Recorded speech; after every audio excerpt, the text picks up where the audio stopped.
Nucleus ऐसे electron के ऊपर strong force of attraction exert करता है, उसी टाइप के चार्ज का डेवलपमेंट दूसरे एबोनाइट के रॉड के ऊपर भी हुआ होगा। तो सब्सक्राइब करिए हमारे इस चैनल को ताकि इस तरह के वीडियो आप तक मैं पहुंचा सकूं और आपको इसका बेनिफिट हो। तो बच्चों, चैनल को सब्सक्राइब करना ना भूलिएगा।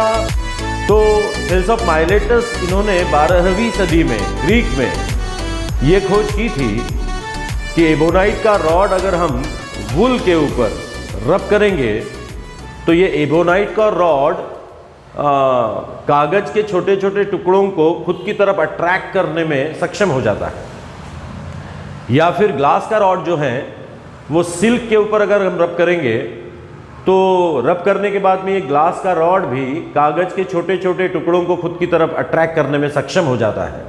उस वक्त इस बात को एक मिरेकल मतलब चमत्कार के तौर पर ही लिया गया था। लेकिन धीरे धीरे जैसे जैसे साइंस आगे बढ़ता रहा और नई नई डिस्कवरीज और इन्वेंशंस होते चले गए, तो वो जो कुछ डेवलपमेंट होता है ऑन फ्रिक्शन उस एबोनाइट रॉड के ऊपर या फिर ग्लास रॉड के ऊपर, उसको चार्ज नाम दिया गया। और चार्ज मतलब ऐसा कुछ कि जिसके ऊपर ऐसा कुछ होता है चार्ज कि surrounding of that there is existence of the field which is known as a electric field. तो चार्ज मतलब ऐसा कुछ जिसके सराउंडिंग इलेक्ट्रिक फील्ड होता है। और पहले तो एक ही टाइप का चार्ज है ये माना जाता था, लेकिन आगे ऐसा पता चला कि चार्ज एक टाइप का नहीं बल्कि दो टाइप का होता है, जिसके लिए एक सिंपल एक्सपेरिमेंट हम कंसीडर कर सकते हैं। जैसे सोचिए कि अगर हमने एबोनाइट का रॉड जो है वो फर के ऊपर रब किया और दूसरा एबोनाइट का रॉड भी हमने फर के ऊपर रब किया, और इन दोनों एबोनाइट के रॉड को अगर हम एक दूसरे के करीब रखेंगे तो ये देखा जाता है कि ये दोनों एबोनाइट के रॉड जो है वो एक दूसरे को रिपेल करते हैं।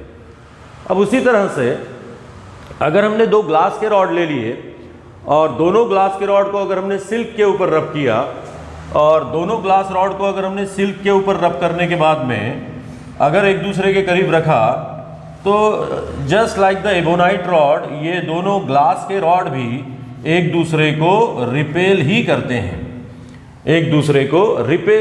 हैं। अब ये सोचिए कि दोनों एबोनाइट के रॉड आप लोगों ने फर के ऊपर रब किए थे, तो इसका मतलब ये हुआ कि पहले एबोनाइट के रॉड के ऊपर जो चार्ज का डेवलपमेंट हुआ होगा या फिर जिस टाइप के चार्ज का डेवलपमेंट हुआ होगा, उसी टाइप के चार्ज का डेवलपमेंट दूसरे एबोनाइट के रॉड के ऊपर भी हुआ होगा। मतलब दोनों एबोनाइट के रॉड के ऊपर जो चार्ज का डेवलपमेंट है या फिर जो चार्ज है वो डेफिनेटली आइडेंटिकल होगा।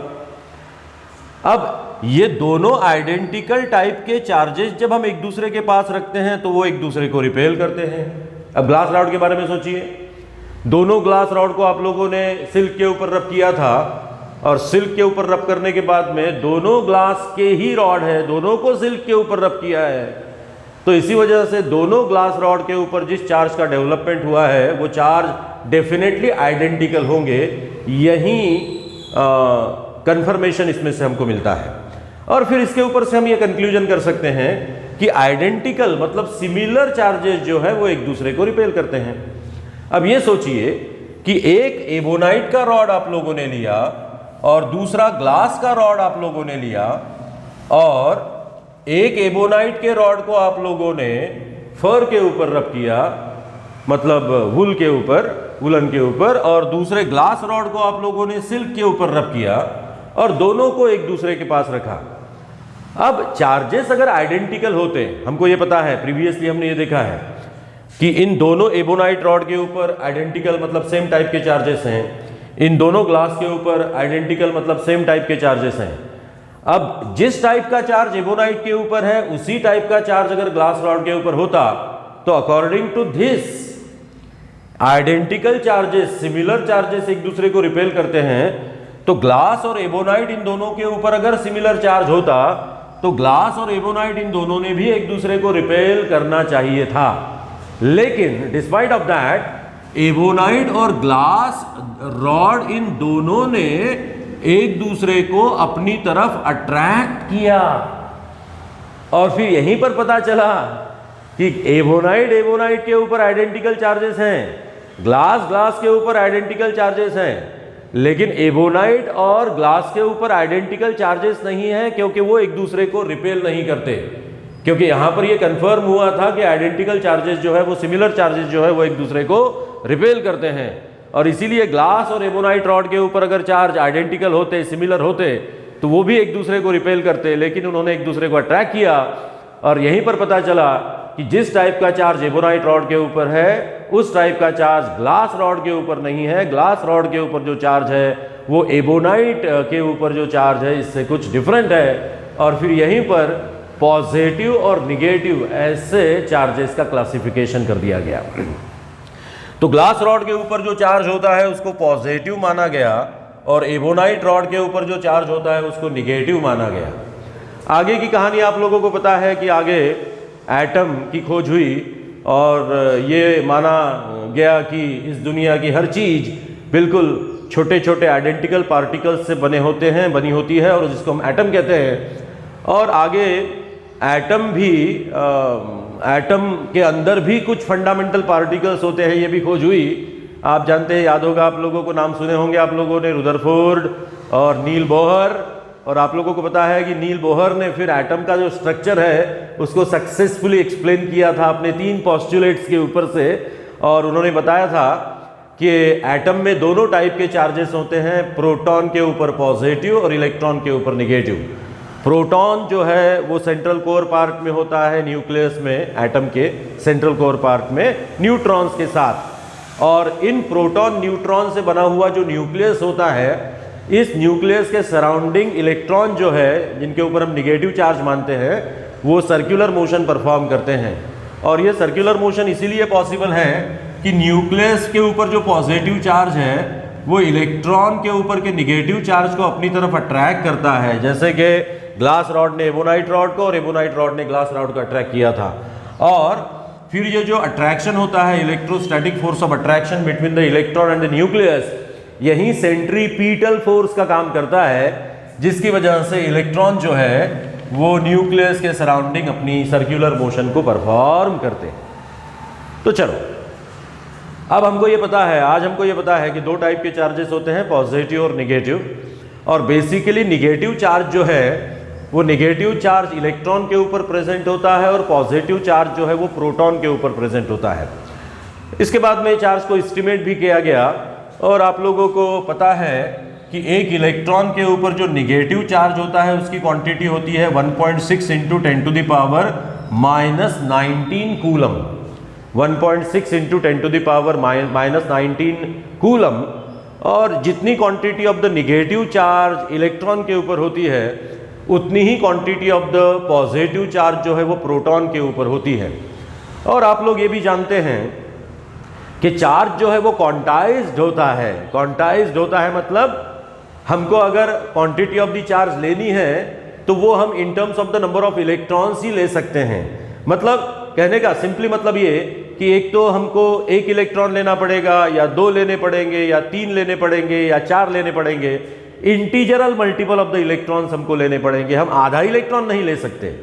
और इसीलिए जो total quantity of the charge which we can handle की बात अगर है तो हम ये कह सकते हैं कि total number of quantity of the charge which we can handle, Q is nothing but the number of electron into charge on 1 electron.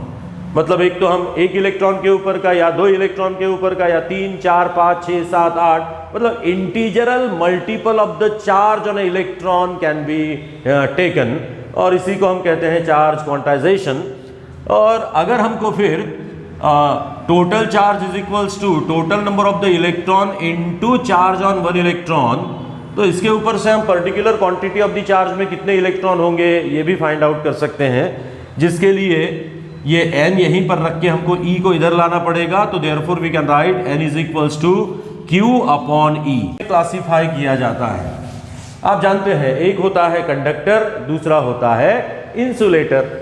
ऐसे तो सेमीकंडक्टर, सुपर कंडक्टर्स वगैरह होते हैं, लेकिन 10th के लेवल पर हमको इतना आगे जाने की ज़रूरत नहीं है। तो electrically substances are divided into 2 type, तो that is the conductor and the insulator. अब कंडक्टर मतलब ऐसा मटेरियल जिसमें से इलेक्ट्रिसिटी कंडक्ट हो सकती है, और इंसुलेटर मतलब ऐसा मटेरियल जिसमें से इलेक्ट्रिसिटी कंडक्ट नहीं होती। तो ध्यान से सुनिएगा कि कंडक्टर और इंसुलेटर में क्या फ़र्क है। जैसे कि अभी अभी मैंने बात की थी कि इस दुनिया का हर मटेरियल, हर सब्सटेंस जो है वो छोटे छोटे फंडामेंटल पार्टिकल से बना हुआ होता है, जिसको हम कहते हैं एटम। तो इंसुलेटर जो है वो भी एटम से बना हुआ है, कंडक्टर जो है वो भी एटम से बना हुआ है। And so far as the construction और the structure of the atom is a concern according to the Niels Bohr का ये कहना था कि एटम का जो स्ट्रक्चर है इसमें सेंट्रल कोर पार्ट जो है न्यूक्लियस, इसमें प्रोटॉन और न्यूट्रॉन्स होते हैं, और इसके ऊपर बेसिकली पॉजिटिव चार्ज होता है। न्यूट्रॉन जो है वो इलेक्ट्रिकली न्यूट्रल होते हैं, न्यूट्रॉन के ऊपर कोई चार्ज नहीं होता, लेकिन जो प्रोटॉन्स होते हैं न्यूक्लियस में उसके ऊपर पॉजिटिव चार्ज होता है, और एक प्रोटॉन के ऊपर के पॉजिटिव चार्ज की क्वांटिटी जो है वो उतनी ही होती है जितना के quantity of the charge on one electron है। और फिर आगे नील बोहर ने यह भी बताया था कि इलेक्ट्रॉन जो है वो इलेक्ट्रॉन सर्कुलर ऑर्बिट में घूमते हैं अराउंड द न्यूक्लियस, और जरूरी सेंट्रीपिटल फोर्स प्रोवाइड किया जाता है या फिर is provided by the electrostatic force of attraction between the electron and the nucleus. Now अब एक एटम के अंदर depending on its structure number of electrons हो सकते हैं, और ये जो नंबर ऑफ इलेक्ट्रॉन्स होते हैं ना ये अलग अलग ऑर्बिट्स में घूमते हैं। अब ऑर्बिट और इलेक्ट्रो एटम का स्ट्रक्चर इतना सिंपल नहीं है, लेकिन 10th के लेवल पर की जो बात है वो सिंपली आप ये समझ सकते हैं कि अलग अलग ऑर्बिट में ये इलेक्ट्रॉन न्यूक्लियस के सराउंडिंग घूमते हैं। और ऑर्बिट मतलब वो एनर्जी लेवल होती है जिन एनर्जी लेवल में वो इलेक्ट्रॉन जो है वो एग्जिस्ट मतलब रहते हैं। तो पहला ऑर्बिट मतलब पहली एनर्जी लेवल, दूसरा ऑर्बिट मतलब दूसरी एनर्जी लेवल, तीसरा ऑर्बिट मतलब तीसरी एनर्जी लेवल। तो ये ऑर्बिट जो है these are nothing but the energy level in which the electrons exist in that atom. तो कुछ मटेरियल्स ऐसे होते हैं जिन मटेरियल में जनरली इलेक्ट्रॉन जो है वो लोअर ऑर्बिट में होते हैं, अंदरूनी ऑर्बिट में होते हैं, और अंदरूनी ऑर्बिट में होने की वजह से, न्यूक्लियस को क्लोज होने की वजह से, न्यूक्लियस ऐसे इलेक्ट्रॉन के ऊपर strong force of attraction exert करता है। और अगर न्यूक्लियस ऐसे इलेक्ट्रॉन्स के ऊपर स्ट्रॉन्ग फोर्स ऑफ अट्रैक्शन अगर एक्सर्ट करता है तो ऐसे इलेक्ट्रॉन को हम एटम से अलग नहीं कर सकते आसानी से। मतलब ऐसे इलेक्ट्रॉन को हमें अगर एटम से अलग करना है तो बहुत ज्यादा एनर्जी लगेगी। तो इसीलिए जनरली मोटा मोटी तौर पर इस तरह के एटम्स से बना हुआ जो मटेरियल होता है, मतलब ऐसा एटम जिस एटम में इलेक्ट्रॉन लोअर ऑर्बिट्स में है, क्लोज टू द न्यूक्लियस है, और इलेक्ट्रॉन को आसानी से हम अलग नहीं कर सकते एटम से, ऐसे एटम से बना हुआ जो मटेरियल होता है उसको हम कहते हैं इंसुलेटर। क्योंकि इंसुलेटर में से इलेक्ट्रिसिटी कंडक्ट नहीं होती, तो there are no such a electron which can be moved from one point to the another. लेकिन ऐसे भी कुछ मटेरियल्स होते हैं जिनके एटम में इलेक्ट्रॉन हायर एनर्जी लेवल पर होते हैं, मतलब आउटर ऑर्बिट्स में होते हैं। और अब ये सोचिए कि आउटर ऑर्बिट में अगर इलेक्ट्रॉन है तो ये आउटर ऑर्बिट में मतलब हायर एनर्जी लेवल में इलेक्ट्रॉन अगर है, हायर एनर्जी लेवल का मतलब मैं आगे समझा दूंगा आप लोगों को, डोंट वरी अबाउट दैट। लेकिन अभी आप लोगों को orbit, lower orbit, higher orbit, या ऐसे ऑर्बिट जो न्यूक्लियस को क्लोज है और ऐसे ऑर्बिट जो न्यूक्लियस से दूर है, इनके बारे में सोचना है। तो सिंपली जो इलेक्ट्रॉन न्यूक्लियस को क्लोज है वो एटम से हम अलग नहीं कर सकते, लेकिन जो इलेक्ट्रॉन न्यूक्लियस से दूर है, तो न्यूक्लियस से दूर होने की वजह से एटम का न्यूक्लियस और वो इलेक्ट्रॉन जो दूर है, इन दोनों के बीच का इलेक्ट्रोस्टैटिक फोर्स ऑफ अट्रैक्शन जो है वो दूरी बढ़ने की वजह से कमजोर हो जाता है। और इलेक्ट्रोस्टैटिक फोर्स ऑफ अट्रैक्शन कमजोर होने की वजह से ऐसे इलेक्ट्रॉन को हम अलग अलग कर सकते हैं आसानी से by providing a very few quantity of the energy. और फिर जो ऐसे इलेक्ट्रॉन होते हैं जो इलेक्ट्रॉन एटम से हम अलग कर सकते हैं आसानी से, ऐसे इलेक्ट्रॉन को हम कहते हैं फ्री इलेक्ट्रॉन। और फिर इस तरह के एटम से जो मटेरियल बना हुआ होता है उस मटेरियल में ऐसे इलेक्ट्रॉन होते हैं जिन इलेक्ट्रॉन को हम एक पॉइंट से दूसरे पॉइंट पर भेज सकते हैं, तो इन मटेरियल्स को हम कहते हैं कंडक्टर। तो बच्चों आप लोगों को एक बात ध्यान में आ गई होगी कि इंसुलेटर में और कंडक्टर में क्या फर्क है। इंसुलेटर में और कंडक्टर में क्या फर्क है? तो इंसुलेटर की अगर हम बात करेंगे तो इंसुलेटर में फ्री इलेक्ट्रॉन्स नहीं होंगे, मतलब ऐसे इलेक्ट्रॉन नहीं होंगे जो कि न्यूक्लियस के साथ लूजली बॉन्डेड है। इंसुलेटर में सभी इलेक्ट्रॉन जो है वो न्यूक्लियस के साथ एटम में स्ट्रांगली बॉन्डेड होते हैं, मजबूती से बांधे हुए होते हैं due to the electrostatic force of attraction. लेकिन अगर हम कंडक्टर की बात करेंगे तो कंडक्टर की अगर हम बात करेंगे तो कंडक्टर में ऐसे कई इलेक्ट्रॉन्स होंगे जो इलेक्ट्रॉन इतने स्ट्रांगली बॉन्डेड नहीं होंगे न्यूक्लियस के साथ और आसानी से मूव किए जाएंगे एक एटम से दूसरे एटम में। तो फिर ऐसे कंडक्टर में फ्री इलेक्ट्रॉन एग्जिस्ट और इसीलिए हम कहते हैं कि there are free electrons in the conductor and there are no free electrons in the insulator।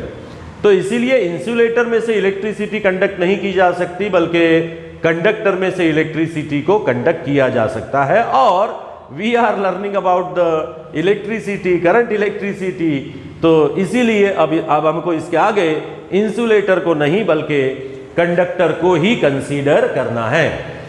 तो अब हम कंडक्टर कंसीडर करेंगे। कंडक्टर कंसीडर करेंगे ऐसा कंडक्टर जिसमें कई फ्री इलेक्ट्रॉन्स हैं। तो चलो ले लिया हमने यहाँ पर ये कंडक्टर, और ये जो कंडक्टर हमने लिया इस कंडक्टर में कई सारे फ्री इलेक्ट्रॉन्स हैं। अब अगर हमने इस कंडक्टर को बैटरी कनेक्ट कर दी, battery battery is nothing but the source of the electromotive force of the or the source of the electrical energy। लेकिन ऐसे ही बताने के बजाय मैं बैटरी का फंक्शनिंग आप लोगों को इन शॉर्ट समझा देता हूं एक सिंपल वोल्टाइक सेल कंसीडर करके। देखिए समझना बहुत ही आसान है, और कभी भी पढ़ाई करते वक्त आप लोग एक बात याद रखें कि उसको सिर्फ रीडिंग के मतलब सिर्फ रीडिंग करके नहीं होगा, उस कॉन्सेप्ट को आप लोगों को अंडरस्टैंड करना पड़ेगा। हाँ ठीक है, कंडक्टर के अक्रॉस पोटेंशियल डिफरेंस लगा दिया तो कंडक्टर में से करंट फ्लो होता है, ये तो हम याद कर लेते हैं। लेकिन करंट क्या है, पोटेंशियल डिफरेंस क्या है, इलेक्ट्रोमोटिव फोर्स क्या है, ये सब बातें हम लोगों को समझ में आनी चाहिए। तो चलो इसके लिए कंसीडर करो एक ग्लास का बीकर, जिस ग्लास के बीकर में हमने डाइल्यूट H2SO4 सॉल्यूशन ले लिया। कौन सा सॉल्यूशन ले लिया बच्चों? H2SO4 सॉल्यूशन, है ना H2SO4 सॉल्यूशन में 2 हाइड्रोजन के एटम हैं, एक सल्फर का और 4 ऑक्सीजन के, और इतने सारे एटम जो एक दूसरे को जुड़े हैं, इससे वो एक H2SO4 का मॉलिक्यूल बन गया। आप लोगों को पता है कि एटम और मॉलिक्यूल के बीच का फर्क, ठीक है। तो अब समझिए कि H2SO4 में हमने 2 रॉड इमर्स करके रखे। एक रॉड हमने इमर्स करके रखा जिंक का, जिंक, और दूसरा रॉड कॉपर का। ऐसे 2 रॉड लिए हमने। कौन कौन से? एक लिया जिंक का और दूसरा लिया कॉपर का। और समझिए कि जब जिंक का रॉड H2SO4 में हमने डुबा दिया तो वहां पर केमिकल रिएक्शन शुरू हो जाती हैं, और जिसमें ये जिंक जो है, जो कि बेसिकली इलेक्ट्रिकली न्यूट्रल है, जितने इलेक्ट्रॉन उसमें है उतने ही प्रोटॉन है, तो डेफिनेटली वो इलेक्ट्रिकली न्यूट्रल है। तो ये आयनाइज होना शुरू हो जाता है, मतलब ये टूटना, मतलब इसके निगेटिव और पॉजिटिव अलग होना शुरू हो जाते हैं, और ये जिंक आयनाइज होकर फॉर्म होता है जिंक का पॉजिटिव आयन, और अलग हो जाते हैं इलेक्ट्रॉन्स। देखो अब जिंक आयनाइज होने के बाद में जिंक का जो पॉजिटिव आयन है वो अलग हो जाता है और इलेक्ट्रॉन अलग हो जाते हैं, जिसमें इलेक्ट्रॉन जो है वो जिंक के रॉड पर ही रहते हैं। ये इलेक्ट्रॉन की साइन है। जिंक इलेक्ट्रॉन जो है वो जिंक के रॉड पर ही रहेंगे। लेकिन ये जिंक के जो पॉजिटिव आयन है ना, ये जिंक के पॉजिटिव आयन H2SO4 सॉल्यूशन में आ जाएंगे, और H2SO4 सॉल्यूशन में आने के बाद में वो जिंक के साथ रिएक्ट होंगे। अब जिंक के साथ में रिएक्ट होते वक्त क्या होगा? H2SO4 भी टूटेगा, जिसमें H2 अलग हो जाएगा, SO4 अलग हो जाएगा। जिसमें से H2 मतलब उस हाइड्रोजन के आयन के ऊपर पॉजिटिव चार्ज रहेगा और SO4 जो है सल्फर, तो उसके ऊपर वो निगेटिव चार्ज रहेगा। तो डेफिनेटली वो SO4 निगेटिव जिंक के पॉजिटिव के साथ जुड़ जाता है और SO4 निगेटिव जिंक के पॉजिटिव के साथ जुड़ने की वजह से वहां पर फॉर्म होता है ZnSO4 और वंस अगेन न्यूट्रलाइजेशन हो जाता है वहां निगेटिव और पॉजिटिव का। और फिर SO4 निगेटिव जिंक के पॉजिटिव के साथ जुड़ने के बाद में बचा हुआ जो हाइड्रोजन का पॉजिटिव आयन है, ये हाइड्रोजन पॉजिटिव आयन इस H2SO4 में से सफर करते करते करते करते मतलब ट्रैवल करते करते कॉपर रॉड की तरफ जाता है और कॉपर रॉड को जाकर चिपकता है। अब आगे ध्यान देना जरा, देखो क्या हुआ था, जिंक जो है वो आयनाइज हुआ था, पॉजिटिव आयन अलग निगेटिव आयन अलग हुए थे और फिर जिंक का पॉजिटिव आयन जो है वो SO4 H2SO4 में से SO4 के साथ कंबाइन होकर जिंक सल्फेट फॉर्म हुआ था और बचे थे 2 हाइड्रोजन के पॉजिटिव आयन। इलेक्ट्रॉन जो थे जिंक को आयनाइज होने के बाद में वो जिंक के रॉड पर ही बचे थे, ये देखो यहां पर बताया मैंने, ठीक है। अब आगे देखते हैं, अब ये हाइड्रोजन के पॉजिटिव आयन जब कॉपर रॉड को जाकर चिपकेंगे तो वो ऐसे ही नहीं बैठे रहेंगे। देखिए हमेशा अगर कोई पॉजिटिव चार्ज है तो उसकी टेंडेंसी होती है कि निगेटिव चार्ज को अट्रैक्ट करके एक न्यूट्रल कॉम्बिनेशन को फॉर्म करे। निगेटिव चार्ज अगर है तो उसकी टेंडेंसी होती है कि पॉजिटिव के साथ जुड़कर एक न्यूट्रल कॉम्बिनेशन को फॉर्म करे। तो उसी तरह से जब ये हाइड्रोजन का पॉजिटिव आयन कॉपर रॉड को जाकर चिपकेगा तो कॉपर में से वो इलेक्ट्रॉन को खींचने की कोशिश करेगा और अगर ये हाइड्रोजन का पॉजिटिव आयन इलेक्ट्रॉन को खींचता है कॉपर में से तो कॉपर उसको इलेक्ट्रॉन दे देगा और फिर ये हाइड्रोजन का पॉजिटिव आयन जो है वो न्यूट्रल हो जाएगा and it liberates in the form of hydrogen gas. तो फिर वो हाइड्रोजन गैस के बबल का फॉर्मेशन शुरू हो जाता है कॉपर रॉड की तरफ। तो ठीक है, ये तो हो गया, ये तो केमिकल रिएक्शन कंप्लीट हो गई। लेकिन अब आगे सोचिए, कॉपर जो कि बेसिकली इलेक्ट्रिकली न्यूट्रल था और बेसिकली इलेक्ट्रिकली न्यूट्रल था मतलब कॉपर के ऊपर जितने प्रोटॉन थे, समझिए कि 1000 प्रोटॉन थे तो 1000 ही इलेक्ट्रॉन थे। लेकिन हुआ क्या, हाइड्रोजन ने इलेक्ट्रॉन खींचने की वजह से कॉपर के ऊपर के इलेक्ट्रॉन की संख्या हो गई कम। तो कॉपर के ऊपर के इलेक्ट्रॉन की संख्या कम होने की वजह से कॉपर के ऊपर पॉजिटिव चार्ज की हो गई डोमिनेंसी, मतलब comparative to the negative positive charges की संख्या बढ़ गई और पॉजिटिव चार्जेस की संख्या बढ़ने की वजह से हमको कहना पड़ेगा कि कॉपर रॉड हो जाएगा पॉजिटिवली चार्ज। अब कॉपर रॉड पॉजिटिवली चार्ज हो गया, उधर जिंक रॉड जो है वो निगेटिवली चार्ज है। अब सोचिए क्या होगा, अगर हम एक्सटर्नली किसी कंडक्टर से या किसी बल्ब को लेकर कंडक्टर से इन दोनों रॉड्स को जोड़ देते हैं एक दूसरे से, तो you just tell me what happens. जैसे कि अभी अभी मैंने बताया था कि हमेशा पॉजिटिव निगेटिव एक दूसरे को अट्रैक्ट करते हैं, तो यहां पर आप जानते हैं कि एक्सेस पॉजिटिव है और यहां पर आप जानते हैं कि एक्सेस निगेटिव है। तो वो जो जिंक के ऊपर के निगेटिव इलेक्ट्रॉन्स हैं वो मूव होना शुरू हो जाएंगे कॉपर की तरफ। देखो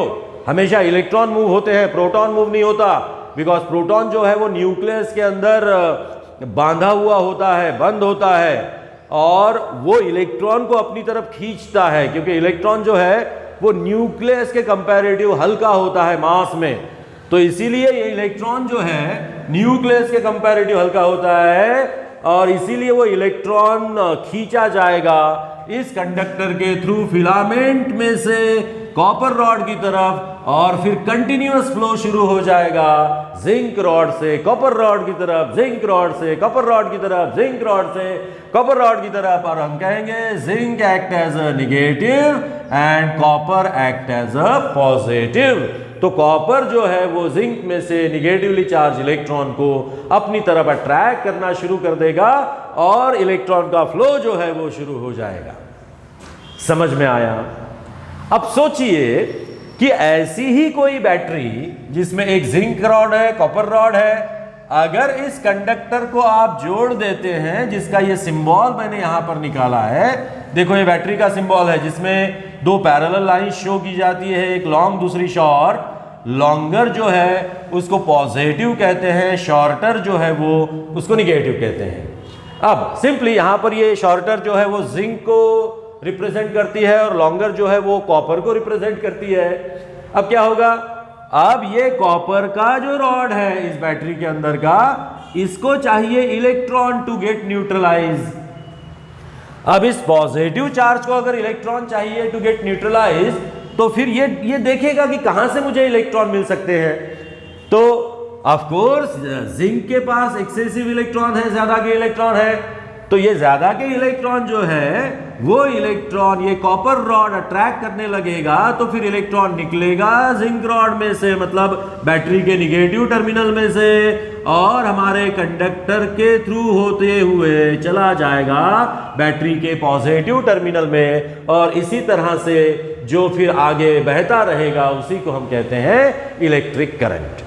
अब एक बात ध्यान में रखना, जब जिंक में से इलेक्ट्रॉन निकलते हैं तो वो जिंक में से इलेक्ट्रॉन निकले हुए डायरेक्टली वो कॉपर रॉड की तरफ नहीं जाएंगे, बैटरी के पॉजिटिव टर्मिनल में नहीं जाएंगे। वो जिंक रॉड में से समझिए फॉर एग्जांपल अगर 100 इलेक्ट्रॉन निकले तो ये 100 इलेक्ट्रॉन पहले यहां पर जाएंगे, तो यहां के 100 इलेक्ट्रॉन बैटरी में जाएंगे। मतलब देखो, लेट कंडक्टर में कुछ इलेक्ट्रॉन है, फ्री इलेक्ट्रॉन्स है। अब बैटरी में से 100 इलेक्ट्रॉन कंडक्टर में गए तो कंडक्टर में से 100 इलेक्ट्रॉन बैटरी में चले जाएंगे। मतलब आफ्टर ऑल कंडक्टर के अंदर जितने इलेक्ट्रॉन है उतने ही रहेंगे, कंडक्टर के अंदर के इलेक्ट्रॉन लॉस नहीं होंगे। अगर कंडक्टर में से एक बार करंट फ्लो कर देने के बाद में कंडक्टर के अंदर के इलेक्ट्रॉन खत्म हो गए और वो कंडक्टर जो है वो काम कर नहीं रहा और कंडक्टर हमको बदलना पड़ा, ऐसा कभी हुआ है क्या? नो। तो इसीलिए एक बात याद रखना, जब भी करंट फ्लो होता है सर्किट में तो कंडक्टर में जो फ्री इलेक्ट्रॉन होते हैं वो फ्री इलेक्ट्रॉन सर्कुलेशन का काम करते हैं। मतलब कंडक्टर में जितने इलेक्ट्रॉन आते हैं उतने ही इलेक्ट्रॉन कंडक्टर में से जाते हैं, और इसीलिए कंडक्टर में इलेक्ट्रॉन उतने बने रहते हैं जितने पहले थे। और फिर कंटिन्यूअस ये सर्कुलेशन जब शुरू हो जाएगा इलेक्ट्रॉन का, तो हम कहेंगे कि करंट इज अ फ्लोइंग। लेकिन करंट की जो डायरेक्शन, हालांकि इलेक्ट्रॉन जो है वो बैटरी के निगेटिव टर्मिनल में से पॉजिटिव टर्मिनल की तरफ फ्लो होते हैं, लेकिन कन्वेंशनल करंट की डायरेक्शन जो है वो हमेशा हम बैटरी के पॉजिटिव टर्मिनल से निगेटिव टर्मिनल की तरफ लेते हैं। ये बात याद रखना। अब ऐसा क्यों करते हैं, इसका रीजन है कि इलेक्ट्रिसिटी के, इलेक्ट्रोस्टैटिक्स के सभी कॉन्सेप्ट को with respective to the positive charge consider किया गया है, और पॉजिटिव चार्ज को रेफरेंस मानकर सभी कॉन्सेप्ट को डिफाइन किया गया है, और इसीलिए करंट जो है वो पॉजिटिव चार्जेस का फ्लो है ये माना जाता है। एंड देयरफॉर निगेटिव चार्जेस अगर जिंक से कॉपर की तरफ जाएंगे, मतलब निगेटिव टर्मिनल से पॉजिटिव टर्मिनल की तरफ जाएंगे, तो अल्टीमेटली पॉजिटिव चार्जेस जो है वो पॉजिटिव टर्मिनल से निगेटिव टर्मिनल की तरफ जाने चाहिए। और इसीलिए करंट को, जिसको कि हम I से डिनोट करते हैं, इसकी डायरेक्शन ली जाती है हमेशा बैटरी के पॉजिटिव टर्मिनल से तो बैटरी के निगेटिव टर्मिनल की तरफ। अब ये करंट क्या है?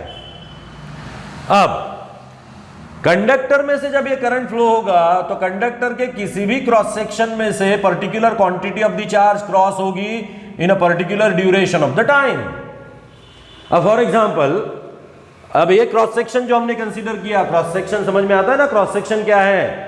नींबू काटने के बाद में वो उसके जो दो भाग हो जाते हैं, दो फाड़ हो जाती है उसकी, वो जिस साइड में से जूस निकलता है उसमें से, that is nothing but the cross section, right? तो वैसे जैसे ये चौक है, तो ये चौक अगर है तो इसको मैं ऐसा तोड़ दूंगा तो इसका ये जो पार्ट अभी ओपन अप हुआ है, this is nothing but the cross section.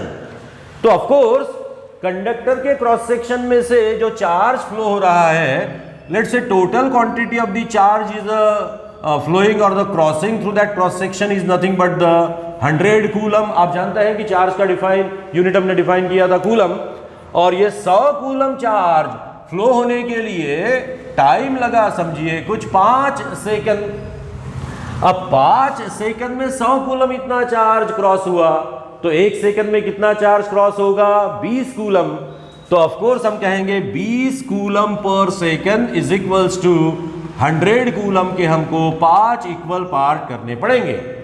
तो हर 1 सेकंड में कंडक्टर के किसी भी क्रॉस सेक्शन में से जितना चार्ज क्रॉस होता है, उसी quantity of the charge crossing per unit time through the cross section of that conductor को कहा जाता है इलेक्ट्रिक करंट।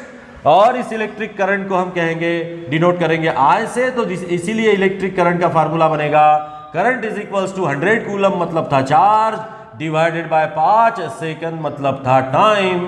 तो therefore we can say that current is equals to charge upon time, right. तो current is equals to charge upon time. अब आप जानते हैं कि चार्ज का यूनिट क्या है, कूलम, टाइम का यूनिट क्या है, सेकंड। लेकिन इस कूलम पर सेकंड को ही एम्पियर कहा जाता है। एम्पियर नाम के एक साइंटिस्ट होकर गए, उन्होंने जो काम किया साइंस में in the honour of his name और द वर्क, इलेक्ट्रिक करंट इस फिजिकल क्वांटिटी के यूनिट को एम्पियर नाम दिया गया। तो देयरफॉर वी कैन से कि ampere is equals to coulomb upon second. तो हम ये कह सकते हैं कि 1 ampere is equals to 1 coulomb upon 1 second. कहने का मतलब ये कि अगर किसी कंडक्टर में से, किसी कंडक्टर के क्रॉस सेक्शन में से 1 सेकंड में अगर 1 कूलम इतना चार्ज क्रॉस होता है, तो उतने quantity of the electric current को हम कहते हैं 1 ampere electric current. So electric current is said to be 1 ampere if 1 coulomb of the charge crosses the given cross section of the conductor in a 1 second। तो ये हुआ electric current. अगले episode में हम पोटेंशियल डिफरेंस की definition को करेंगे, उसके बाद में हम ओम्स लॉ सीखेंगे और हम देखेंगे रेजिस्टेंस को, और रेजिस्टेंस कुछ जिस फिजिकल क्वांटिटीज के ऊपर डिपेंड होता है, और रेजिस्टेंस के बारे में ओवरऑल स्टडी हम करेंगे। तो पहले एपिसोड के लिए इतना काफ़ी था, 35-36 मिनट का ये वीडियो हो गया। अब मैं आप सब लोगों से लूँगा विदाई और मुझे अब करिए बाय बाय। तो अगले वीडियो में जल्दी ही मिलेंगे 1-2 दिनों में। तो ध्यान रखिए और सब्सक्राइब करिए हमारे इस चैनल को, ताकि इस तरह के वीडियो आप तक मैं पहुंचा सकूं और आपको इसका बेनिफिट हो। तो बच्चों, चैनल को सब्सक्राइब करना ना भूलिएगा और आगे बढ़ते रहेंगे। आपके एग्जामिनेशन के तैयारी में कुछ मजबूती से आप तैयारी करें, रोज पढ़ाई करें, पढ़ाई में ध्यान दें और अच्छे परसेंटेज को स्कोर करें, अच्छे कॉलेजेस को एडमिशन लेकर अच्छी तरह से अपने करियर को बनाएं। तो चलो, मैं आप लोगों के साथ में हूँ, अगले वीडियो में मिलेंगे। तब तक के लिए अब मैं करूँगा good bye, bye bye, thank you.